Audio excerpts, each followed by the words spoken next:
부활의 기쁨조차도 표현하기가 힘든 그런 참담함이 있는 오늘 우리의 현실입니다.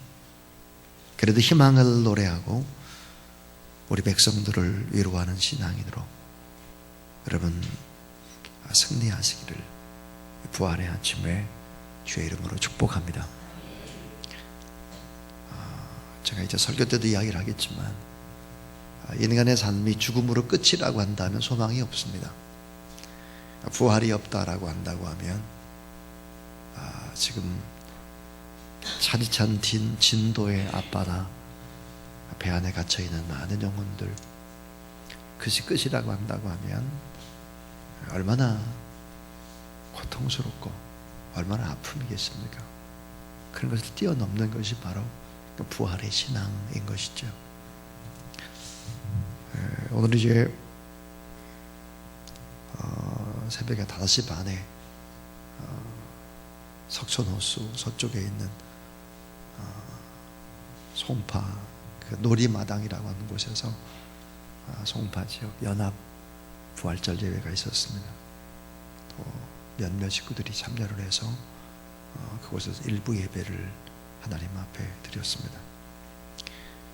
오늘 지금은 2부고 3부 예배 때는 우리가 연합 예배를 드리게 됩니다.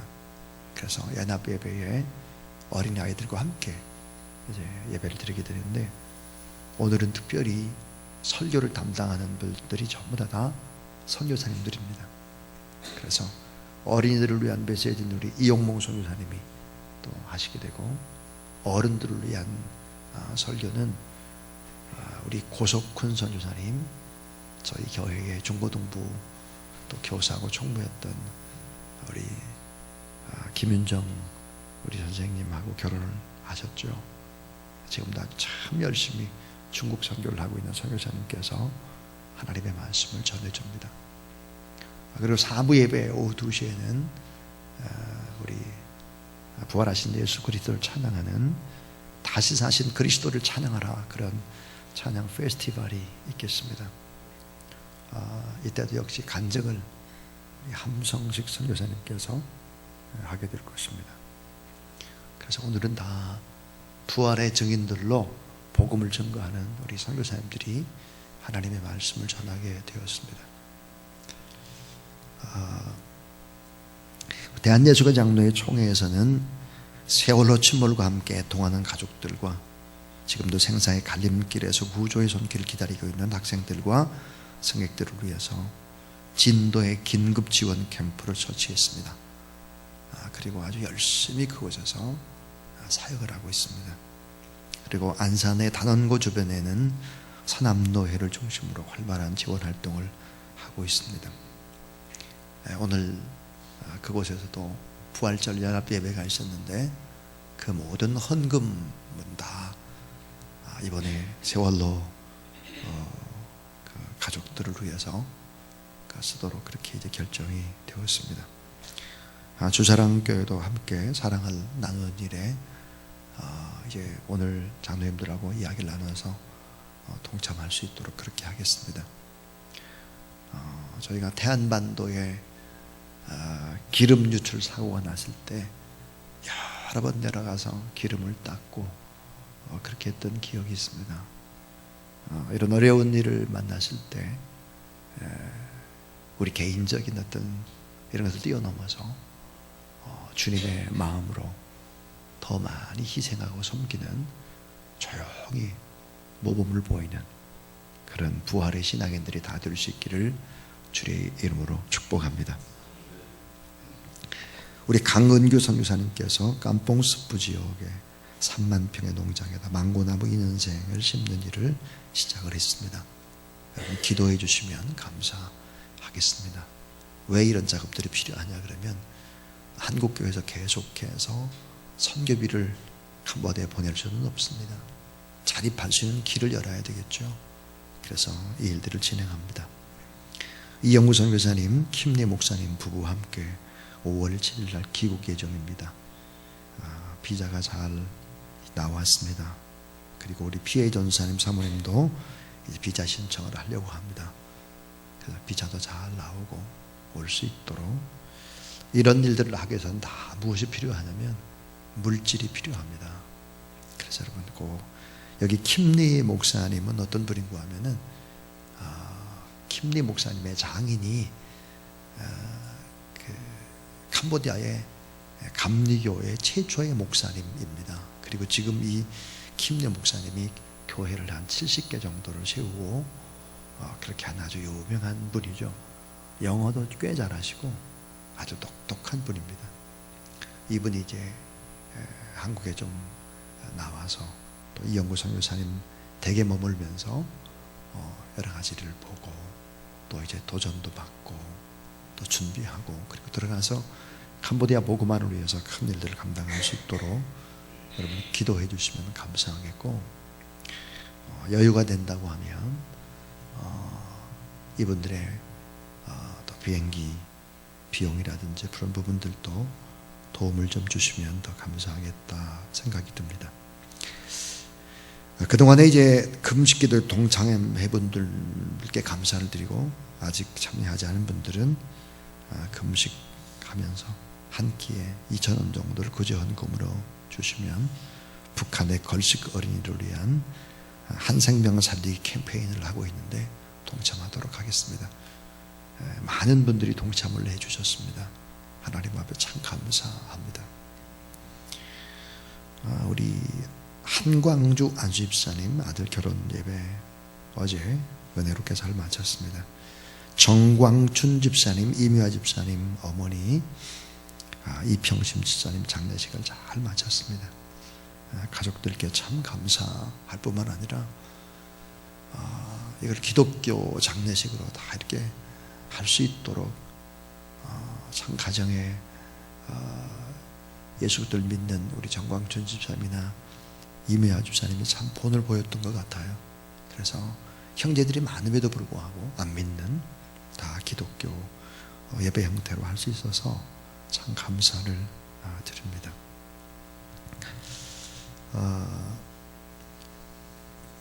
떡은 우리 남녀 전도에서 준비를 해주셨다고 그러고요. 우리 4월 26일 토요일 날 우리 박명곤 크리스찬 다이제스트 사장님, 우리 선교사님이죠. 아들 지성군이 이제 결혼 예배가 있겠습니다. 그리고 5월 15일 날이죠. 우리 박명곤 선교사님이 나이가 지금 61입니다. 목사 고시를 칩니다. 목사 고시. 저하고 같이 신학대학원 공부를 했는데 유일하게 목사를 안수를 받지 않은 분이 한 분입니다. 근데 이분이 이제 61살에 이제 목사 고시를 칩니다. 위에서 여러분 기도해 주시면 감사하겠습니다. 4월 20일 오늘 저녁부터 4월 23일까지 열릴 예정이었던 서울 강동도의 교육대회가 제주도에서 다 계획을 했는데 전격 다 취소를 했습니다. 그리고 거기에 들어간 비용들은 다 고통하는 이웃들을 위해서 사용하기로 그렇게 했습니다. 하나님 앞에 부활의 기쁨조차 표현하기 힘든 그런 참담한 현실이지만 그러나 그래도 희망을 노래하며 백성들을 위로하는 신앙인으로 여러분 희망과 꿈을 잃지 않는 그런 여러분 될 수 있기를 주님의 이름으로 축복합니다. 자, 우리 이제 제가 기도하고 하나님의 말씀을 봉독하겠습니다. 하나님 아버지 감사합니다. 사망 권세 다 깨뜨리시고 죽음의 권세도 이기시고 부활하시고 승리하신 주님 감사합니다. 우리는 이 땅의 삶이 끝이 아닌 것을 바라봅니다. 주 예수 그리스도 안에서 죽을 때 죽음이라고 하는 것이 아픔과 고통의 현실이 아니라 영원한 하나님의 나라 축복된 길로 걸어가는 하나의 다리인 것, 그 다리를 건너고 더 좋은 하늘나라의 집으로 이사를 가는 축복인 것을 우리는 믿습니다. 하나님, 이 믿음 가지고 모든 현실적인 슬픔도 이겨내고 어려움도 극복하고 뛰어넘는 그런 신앙인들이 다 되도록 도와주시옵소서. 주시옵소서. 하나님 앞에 이 모든 교회에 되어질 일들, 우리들이 꼭 해야 될 일들 다 주의 손에 의탁하오고 주 예수 그리스도의 이름으로 기도하옵나이다. 아멘. 하나님의 말씀 고린도전서 15장 55절부터 58절입니다. 고린도전서 15장 55절부터 58절입니다.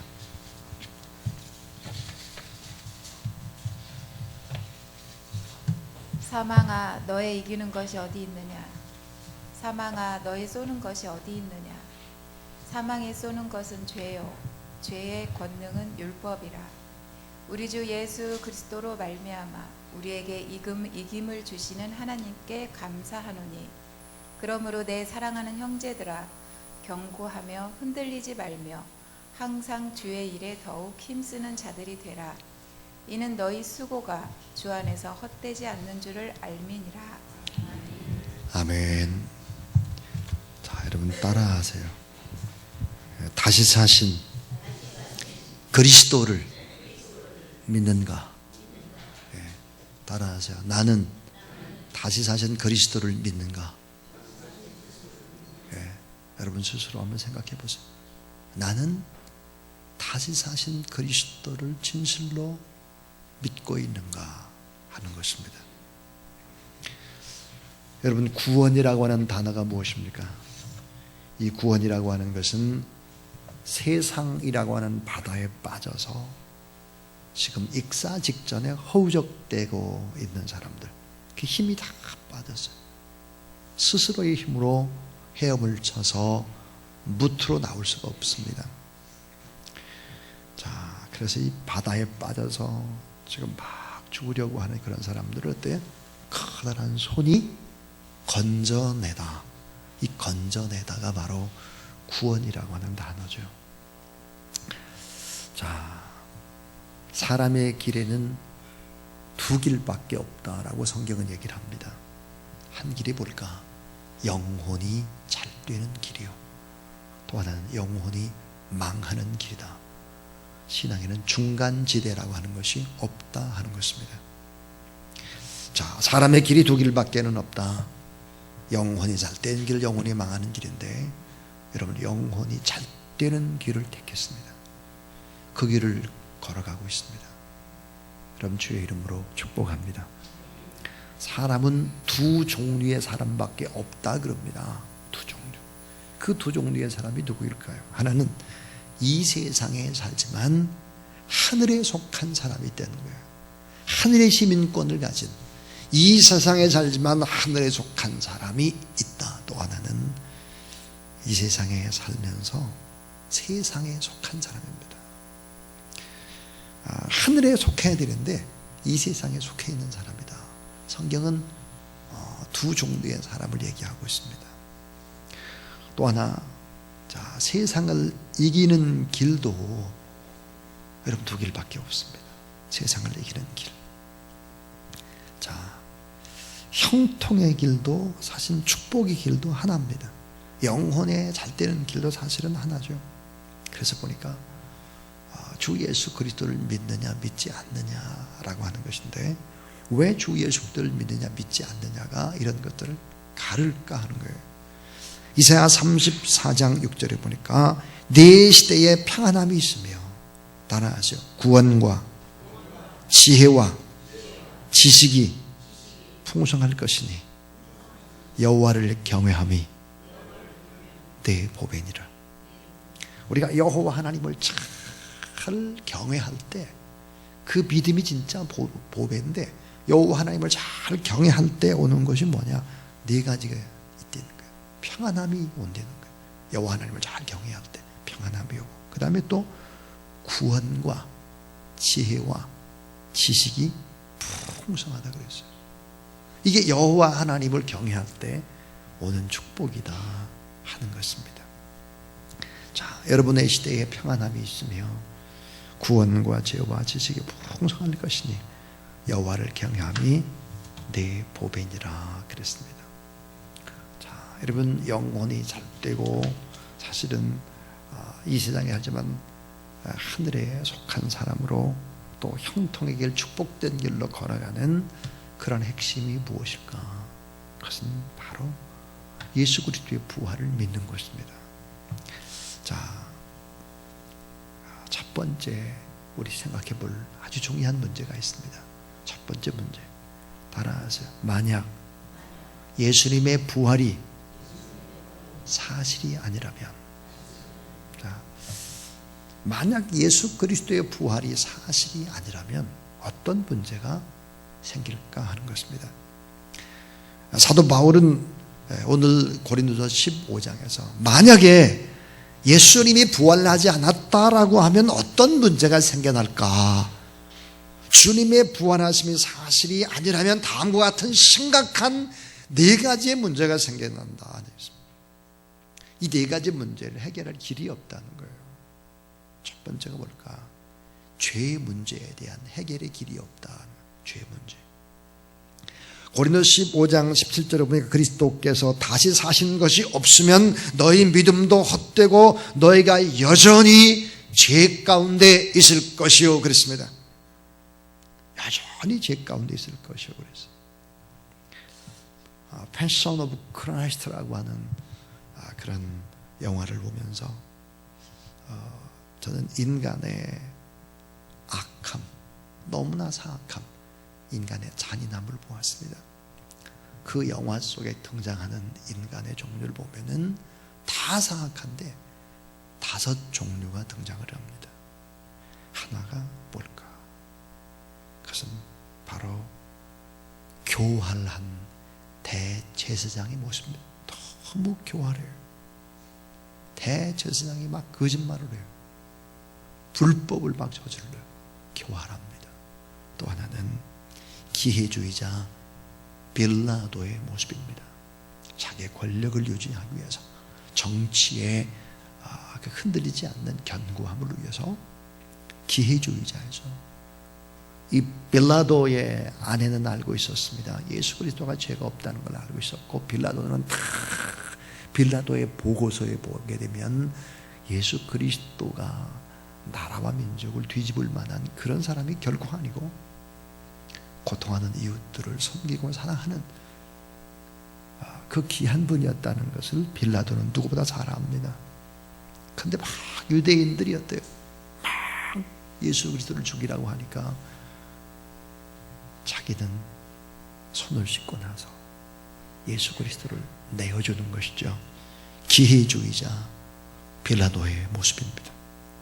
또 하나는 무지하고 용감하고 악한 로마 군병들의 모습이죠. 예수 그리스도를 휘갈기는 것입니다. 조롱하는 것이죠. 어떻게 피를 철철히 흘리고 십자가에서 고통을 당하고 있는데 그 옷을 벗기고 제비 뽑고 그래가지고 이걸 누가 갔냐 뭐 이런 희희낙낙을 거리고 있죠. 로마 군병들의 모습입니다.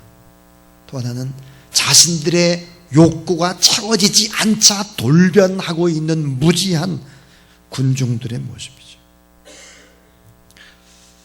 근데 여기 보니까 끝까지 인간을 어때요? 부추겨요.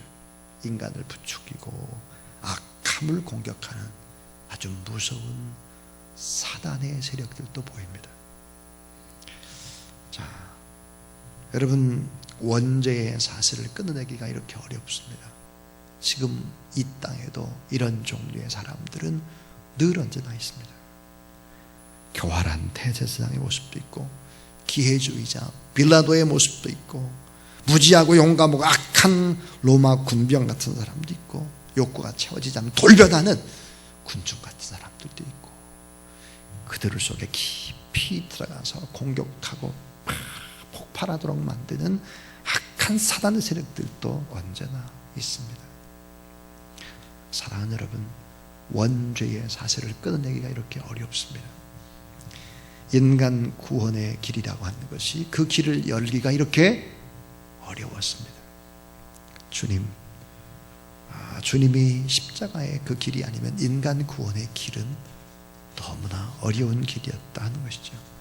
질기고 질긴 죄악의 뿌리들, 사악한 인간의 근성들, 변덕스러운 믿기 어려운 사람들, 그들의 구원은 오직 예수 그리스도의 십자가와 부활임을, 다른 방법이 없음을 믿으시기 바랍니다. 로마 4장 25절에 보니까 예수는 우리 범죄함을 인하여 내어줌이 되고 또한 우리를 의롭다 하심을 위하여 다시 살아나셨느니라 그랬습니다. 예수 그리스도의 부활이 아니라고 한다고 하면 죄의 문제에 대한 해답은 없다는 거예요. 두 번째예요. 성경은 이것을 강조합니다. 따라하세요. 죽음의 문제에 대한 해답이 없다. 자, 죽음의 문제에 대한 해답이 없는 것입니다. 덴마크의 실존주의 철학자 킬케고르는 인생을 이렇게 정의했습니다. 사형 언도를 받은 죄수들이 감방에 갇혀 있다가 한 사람씩 교수 형장으로 끌려가는 모습을 바라보면서 자신의 순번을 지금 기다리고 있는 것과 같다라고 말했습니다. 사형 언도를 받은 죄수들이 감방에 갇혀 있다가 한 사람씩 교수 형장으로 끌려가는 모습을 바라보면서 자신의 순번을 기다리는 것과 같다 그랬습니다. 인간이 불안한 이유가 뭡니까? 왜 불안해요? 왜 염려가 많아요? 왜 걱정이 그렇게 많죠? 그 두려워하는 근본의 뿌리는 뭘까요? 왜 암에 걸릴까 봐 조금 몸이 불편하면 아유 내가 암이 아니에요. 이거 혹시 또 무슨 문제가 아니에요? 그토록 담대했던 사람들도 수술 받으려고 전신 마취실에 들어가기 전에 오돌오돌 떤단 말이에요. 왜 그럴까요? 그 근본의 뿌리는 뭘까요? 이렇게 불안하고 두려워하는 근본의 뿌리는 바로 죽음인 것입니다. 하나님의 아들 예수 그리스도께서 십자가에 달려 돌아가신 그 이유는 무엇일까? 인간 최대의 적, 인간 최대의 원수는 바로 죽음인데, 이 죽음의 문제를 해결해 주시기 위해서 십자가에 못 박혀 돌아가셨다는 사실을 믿으시기 바랍니다. 무덤에서 장사 지냈다가 3일 만에 부활하신 것은 죽음이 최후가 아니라, 무덤이 인간의 종착역이 아니라 잠시 잠깐의 죽음이라고 하는 것을 그저 있는 것이지만 죽음을 뛰어넘는 새로운 생명, 어려운 인간이 걸어가야 될 축복된 길임을 보여주시기 위함이다. 그래서 요한복음 11장 25절부터 26절을 보니까 나는 부활이요 생명이니 나를 믿는 자는, 따라하세요, 나를 믿는 자는 죽어도 살겠고 무릇 살아서 나를 믿는 자는 영원히 죽지 아니하리라. 자, 나를 믿는 자는 죽어도 산다 그랬어요. 그리고 무릇 살아서 나를 믿는 자는 영원히 죽지 아니하리라 그랬습니다. 여러분, 이런 사는 진리, 영원한 영생의 진리, 바로 이 죽음의 문제, 이 문제를 예수 그리스도께서 해결하셨다. 그래서 고린도전서 15장 55절에 바울은 이렇게 큰 소리로 외치는 것입니다. 사망아 너의 이기는 것이 어디 있느냐, 사망아 너의 쏘는 것이 어디 있느냐 그랬어요. 만약 예수 그리스도가 부활하지 않았다라고 하면 죽음의 문제에 대한 해결의 길이 없다 하는 것입니다. 또 세 번째입니다. 세 번째 뭘까? 이 세 번째는 따라하세요. 사단의 세력을 이길 수는 없다. 예. 자, 사단이 인간에게 사용하는 최대의 무기는 뭘까? 그것은 바로 사망인 것입니다. 사망. 욥을 시험할 때도 이 사망을 무기로 사용을 했죠. 예수 그리스도께서 사단이 사용한 이 무기로 결국은 어때요? 십자가에서 희생이 된 것입니다. 이 사단의 세력은 어때요? 이제 죽으면 끝이다, 십자가면 끝이다 라고 생각을 한 거예요. 이 사단이 사용한 이 무기, 십자가에서 우리 주님이 희생이 됩니다. 그러나 사망 권세를 깨뜨리시고 다시 부활하셨다는 사실을 믿으시기 바랍니다. 요한복음 16장 33절에 보니까 내가 세상을 이기었노라 하시니라 그랬어요. 로마서 8장 33절부터 34절에 보니까 누가 능히 하나님이 택하신 자들을 송사하리요 의롭다 하시는 하나님이신 누가 정죄하리요 죽으실 뿐 아니라 다시 살아나시는 그리스도 예수시니 그는 하나님 우편에 계신 자요 우리를 위하여 따라하세요. 우리를 위하여 간구하시는 자시니라. 만약 예수 그리스도의 부활이 사실이 아니라면 이 사단의 세력이 가지고 있는 이 사망이라고 하는 이 무기, 계속해서 이 무기를 가지고 사람들은 어때요? 실패의 길로 끌고 가는데 사단의 세력을 이기는 길이 바로 예수 그리스도께서 부활하신 새 생명의 힘이요 창조의 힘이라는 사실을 믿으시기 바랍니다. 자, 만약에 예수 그리스도의 부활이 사실이 아니면 어떻게 될까? 네 번째 문제는 이거예요. 따라하세요. 믿음도 헛되고 복음 전파도 헛되고. 자, 여러분 믿음도 헛되고 복음 전파도 헛되고. 그래서 바울이 내리는 결론이 뭐냐? 니들이 가장 불쌍한 자다 이거예요. 니들이 가장 불쌍한 자. 그래서 고린도 15장 14절 그리스도께서 만일 다시 살아나지 못하셨다면 우리의 전파하는 것도 헛된 것이요 너희 믿음도 헛것이며 그랬습니다. 믿음이 헛되고 복음 전파 헛되고 우리는 모두 다 뭐예요? 거짓 증인들이에요. 거짓말쟁이들입니다. 우리는. 그래서 고린도 15장 19절에 보니까 만일 그리스도 안에서 우리의 바라는 것이 다만 이생뿐이면 모든 사람 가운데 우리가 더욱 불쌍한 자니라 그랬어요. 불쌍한 자니라. 여러분 불쌍한 자가 아니라 주 예수 그리스도를 믿음으로 말미암아 언제나 소망 가운데 믿음의 거룩한 길을 걸어가는 그런 축복된 사람이라는 사실을 믿으시길 바랍니다. 교회 역사학자 요세푸스는 이렇게 이야기를 하고 있습니다.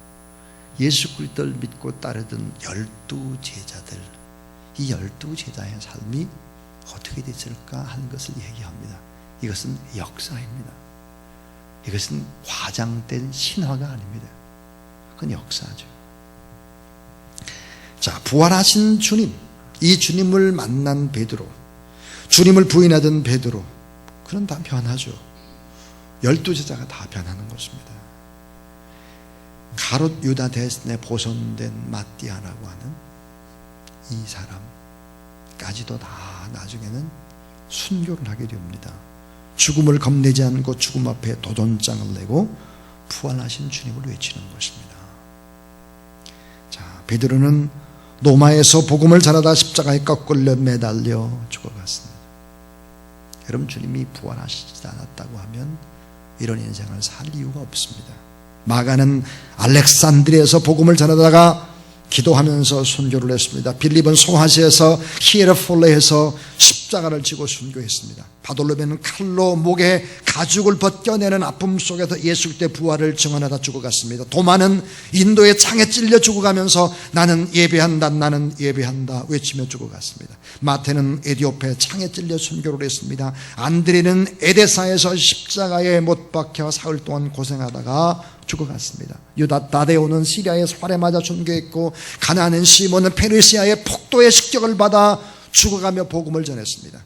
누가는 헬라에서 감람나무에 달려서 예수 그리스도에 대한 마지막 사랑을 고백하며 죽어갔습니다. 작은 야고보는 돌에 맞아 죽은 후에 톱에 쓸리우는 아픔을 시리아에서 당했습니다. 야고보는 칼로 목이 떨어져 나가는 아픔 속에서 몸을 들이는 최초의 순교자가 됐습니다. 사도 바울은 로마서에서 보면 칼에 목이 떨어지면서 예수 피 묻은 예수 그리스도를 증거하며 죽어갔다고 로마에 가보면 그런 것들을 알 수 있습니다. 여러분 생각해 보세요. 누가 거짓 예수를 위해서 이렇게 처참하게 죽을 수 있습니까? 누가 여러분 부활하시지도 않은 그런 예수 그리스도를 위해서 자기의 모든 생명을 걸어요.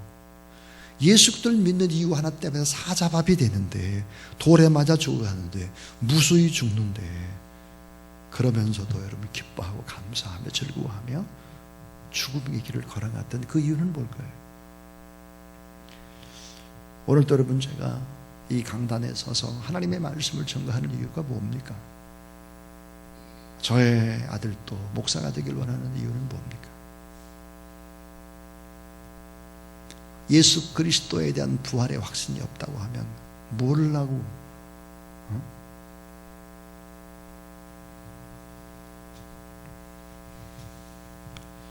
자, 예수 그리스도의 부활, 그 부활을 믿고 살아가는 그 부활 신앙에 여러분 감격하고, 미지근한 신앙이 아니라, 소극적인 자가 아니라, 작은 조금만 무슨 어려움이 있으면 팍팍 쓰러지고 넘어지는 그런 사람이 아니라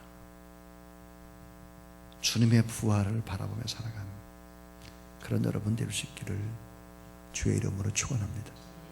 예수 그리스도의 부활이 사실이고 예수님의 말씀이 참말이고 성서에 나와 있는 모든 것들이 다 사실로 믿는다면, 삶과 죽음의 문제를 해결하신 분이 바로 예수 그리스도, 그것이 부활의 사건이라면, 이 부활하신 주님 앞에 우리의 목숨과 우리의 모든 것을 다 바쳐서 예수 그리스도를 증언하는 삶을 살아야 되지 않겠습니까? 자, 만약에 예수 그리스도의 부활이 사실이 아니라면 어떻게 되겠나 하는 거예요. 죽음으로 끝난다면 어떻게 될까요? 너무 허망한 거예요, 인간의 삶이. 아니, 죽음 이후에 아름다운 세계가 없다라고 하면 뭘 그렇게, 인생을 뭐 그냥 막 살면 되죠. 자, 여러분, 예수 그리스도의 부활, 이분은 하나님의 아들이고 시공을 초월하는 분이시기 때문에 부활하실 이유가 없어요, 예수님은. 여러분, 그분이 왜 부활을 했겠나요? 그것은 바로 나를 위해서, 여러분을 위해서 부활하셨다는 사실을 믿으시기 바랍니다. 자, 예수 그리스도의 부활은 그래서 뭘까요? 하나가 뭐냐면, 결론은 이거예요. 예수의 부활은 참 승리를 의미한다는 거예요. 진리가 승리하고 선이 승리하고 의가 승리한다. 예수 그리스도의 부활을 믿고 나가는 곳에는 언제나 참 승리가 있다는 사실을 우리가 알아야 합니다. 또 하나, 죽음을 이긴 승리, 죽음을 이긴 승리, 죽음을 이긴 승리다. 자, 여러분, 전 국민들이 지금 참 참담한 현실, 표현하기 힘든 아픔을 겪고 있습니다. 신문을 보거나 뉴스를 보거나 참 눈물이 뭐 계속 흐르죠. 근데 이것이 끝이라고 생각을 하면 우리가 허망하고 눈물을 흘리고 막 그렇습니다. 그러나 이 자체를 뛰어넘을 수 있는 힘이 과연 무엇이겠나? 부활의 신앙이다 하는 거예요. 부활 신앙. 죽음을 이긴 승리. 또 하나 어때요? 죄의 악을 이긴 승리의 죄야. 아까 제가 그랬어요. 대제사장 빌라도 뭐 악한 군중들 막 이 세상 살아가기가 얼마나 어렵습니까? 너무 어려워요.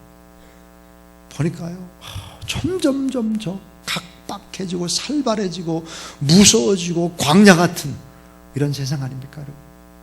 여러분, 이런 세상 속에서, 이런 죄악 속에서 이걸 이기고 뚫고 새롭게 나갈 수 있는 길이 있으면 얘기해봐요. 없다니까요.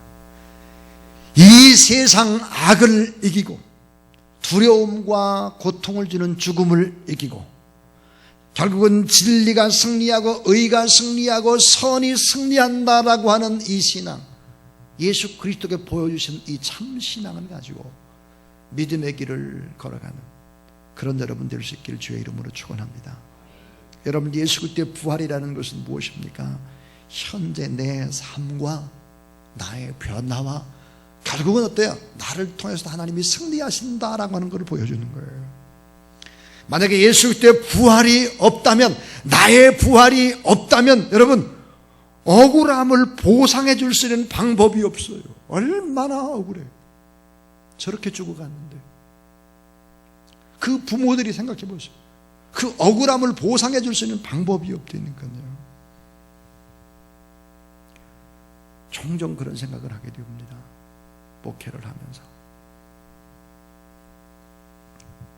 오늘 새벽 일찍 일어났는데 저의 아내가 저한테 그러더라고요. 이 세상 사람 가운데 제가 제일 바쁜 것 같아요. 아유, 어떻게 바쁘냐고요. 2주 동안 매일 코피를 흘렸습니다. 오늘 아침도 마찬가지. 코피를 제일 흘리고. 고단하죠. 목회이라고 하는 것이. 그리고 또 이웃을 섬긴다는 일이 그렇게 쉬운 일이 아니지 않습니까? 참 마음 편히 좀 이렇게 오래도록 좀 잠을 좀 한번 잡았으면 참 좋겠다. 그럴 때가 참 많죠. 네. 맨날 쪼달려야 된다. 어떻게 그렇게 제가 무슨 뭐 돈을 찍어내는 사람입니까? 뭡니까? 저한테 그렇게 부탁하는 사람이 많아요. 뭐 장애인 단체도 뭐 또 부탁 뭐 어려움이 있다고 부탁, 이 부탁, 저 부탁. 제가 뭐 어깨가 엄청 무거워요. 예. 저희 아내가 늘 하는 말이 그래요. 참, 어떻게 그렇게 사냐고. 여러분, 예수님 부활하지 않았다면 억울하나. 너무 억울한 것 같아. 이렇게 사는 게. 근데 예수 그리스도가 부활하셨거든요. 다 셈하고 계시거든요. 다 셈하고 계세요. 자, 여러분 따라서 부활은 하나님의 창조의 능력입니다. 그래서 여러분, 예수 그리스도의 죽음을 내 죽음으로 받아들이고 예수 그리스도의 부활을 내 부활로 받아들일 때 어떻게 될까? 마귀를 이겨요. 우리가 마귀의 세력을 이기고요, 선으로 악을 이기는 거예요. 선으로 악을 이길 수 있어요. 여러분, 세상 악에 낙심하지 말아요. 오히려 선으로 이겨야 돼요. 악을 이기는 길, 관양한 이 세상 죄를 이기는 길, 억울함을 이기고 시험을 이기고, 이거 다 이길 수 있는 길, 바로 선으로 악을 이길 수 있는 길이 바로 부활신앙이 있고요, 또 하나는 고난을 이기는 것입니다. 고난. 자, 여러분, 욥기 19장 25절에 보니까 욥이 어떻게 그렇게 엄청난 어려움을 이겼을까? 욥기 19장 25절에 보니까 욥이 가지고 있는 것이 부활신앙입니다. 여러분, 아브라함이 어떻게 자기 아들 이삭을 번제단에 드릴 수 있었을까? 드리려고 했을까? 부활신앙입니다. 부활신앙. 그러니까 고난을 이겨낼 수 있다는 거예요. 부활의 주님을 믿으면 말이에요. 또 하나, 여러분, 죽음의 공포 이길 수 있어요. 죽음의 공포. 그래서 보니까 예수 그리스도를 믿게 되어지면, 예수님이 부활의 첫 열매잖아요. 첫 열매. 우리에게 열매를 주셨어요. 그 열매는 어때요? 나중에 많은 것을 맺게 하는 거거든요. 우리도 다 부활할 수 있음을 믿으시기 바랍니다. 그렇습니다. 전 하나님 앞에 이런 마음을 받았습니다. 빈민촌에서 있을 때의 일입니다. 제가 생떼 같은 중학생, 고등학생 아이들이 구조악에 빠져가지고, 가난이라는 구조악에 빠져서 공사 현장에서 매몰돼서 죽고 이런 아이들을 장례를 치르면서 얼마나 제가 울고 한탄을 했는지 모릅니다. 이 구조악, 이 잘못된 사회의 구조악을 어떻게 고칠 수 있을까? 그러나 그 구조악을 고치는 길이 너무 어려웠습니다.